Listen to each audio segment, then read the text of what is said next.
मेरी बहू रोज रात को लगभग 2 बजे चीखती और रोती थी।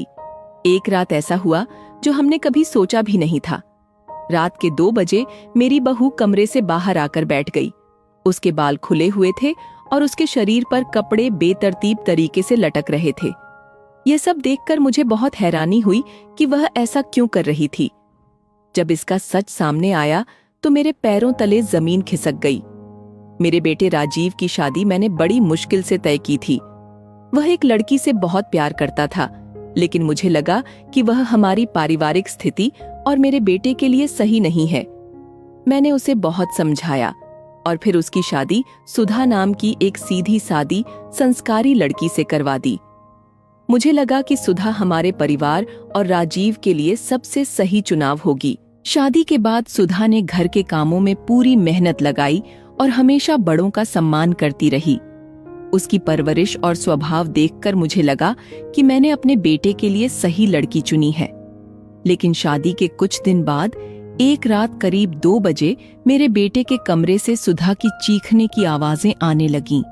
मैं और मेरे पति ने शुरुआत में इस पर ज्यादा ध्यान नहीं दिया, क्योंकि हमें लगा कि यह पति पत्नी के बीच का सामान्य मामला होगा। अगली रात फिर वही हुआ। सुधा की चीखें सुनकर मेरी बेटी डर गई और हमें सवाल करने लगी।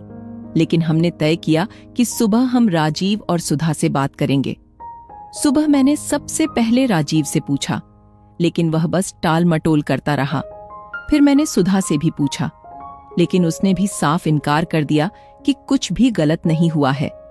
लेकिन उसकी आंखों और चेहरे पर दिख रही थकान से साफ पता चल रहा था कि वह रात भर सो नहीं पाई थी। फिर भी हर रात वही घटना होती रही। सुधा की चीखें गूंजती और हमारा पूरा परिवार बेचैन हो जाता। एक रात अचानक सुधा अपने कमरे से बाहर आकर चौक में बैठ गई। उसके बाल खुले हुए थे, कपड़े अस्त व्यस्त थे और वह जोर जोर से रो रही थी। यह दृश्य देखकर हम सभी घबरा गए। राजीव ने बताया कि यह हर रात की बात है और सुबह सुधा को कुछ भी याद नहीं रहता। इस बार मैंने ठान लिया कि अब मैं सुधा को उसके मायके भेज दूंगी। राजीव ने सुधा को उसके घर छोड़ दिया और वहां की स्थिति को साफ किया। सुधा के परिवार ने कहा कि उनकी बेटी कभी ऐसा व्यवहार नहीं करती थी। यह सुनकर मुझे गहरा अफसोस हुआ। मैंने खुद को कोसा और सोचा कि शायद मैंने राजीव की शादी सही से नहीं सोची थी। 3 महीने तक सुधा मायके में रही। राजीव ने साफ साफ कह दिया कि वह सुधा को वापस नहीं लाना चाहता था। लेकिन फिर एक दिन सुधा खुद अपना सामान लेकर हमारे घर आ गई। उसने मुझसे कहा, मां जी, मैं जानती हूं कि आप क्या सोच रही हैं, लेकिन सच सुनिए। सुधा ने जो बताया वह सुनकर मेरी जमीन खिसक गई। उसने कहा कि यह सब नाटक राजीव ने उसे करने के लिए कहा था, ताकि वह हमारे घर से डरकर चली जाए और वे दोनों अलग रह सकें।